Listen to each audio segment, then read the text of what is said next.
Max Verstappen has hit out at McLaren CEO Zak Brown, saying the American doesn't have a championship mentality. This is in reference to Brown's many criticisms of Verstappen after the Mexico City Grand Prix, where the Dutchman pushed rival Lando Norris off twice.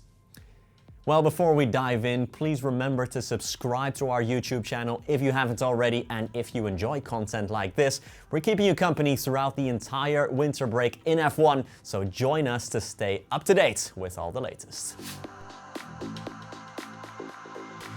Verstappen was heavily criticized after his race in Mexico, where he received 20 seconds worth of penalties for shoving Norris off the track. Brown was among these critics, stating Verstappen should know better than to resort to those antics. The way the Dutchman sees it, however, is entirely different.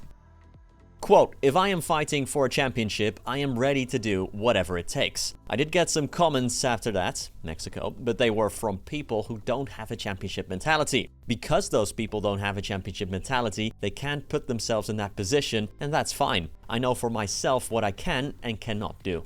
I always find it very funny when those comments then come from someone who has failed in racing themselves.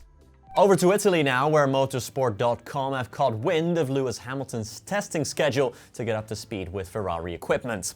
Ferrari wants to give Hamilton as many reps as possible after winter break before going to Bahrain for F1's official winter test. FIA regulations state that any F1 driver who partakes in the championship and the TPC, the testing with previous cars, is allowed a maximum of 1,000 kilometers or around 600 miles worth of on-track experience. Depending on the weather, Ferrari hope to have Hamilton driving an older spec Ferrari at their private testing track Fiorano on either January 20th or 21st. Later in January, Ferrari and Hamilton will spend a minimum of 4 days in Barcelona to test. Both occasions rely on good weather forecasts simply to make the data as representative and accurate as possible to what conditions will be like during the actual season.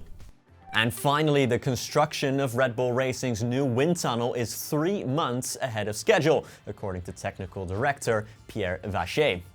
Red Bull famously have the oldest wind tunnel in F1 right now, but hope to have the new facility up and running during 2026. Red Bull's tunnel is much discussed by the team itself, team principal Christian Horner dubbing it a, quote, relic from the Cold War. Many F1 teams, including Aston Martin and McLaren, have recently invested in new wind tunnels, and Red Bull are the next side to do so. Development for the new regulations will have to be in the current tunnel before the new one becomes operational, and Vacher has explained what disadvantages this has.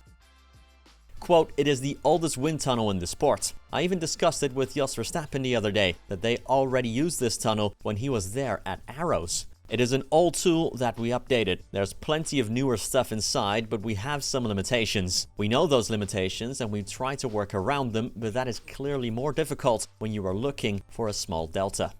Well, that's it for today's news video. Again, don't forget to subscribe to the channel down below, and don't forget to follow us on all the usual places, and I'll be back later this week with the very next video. Goodbye.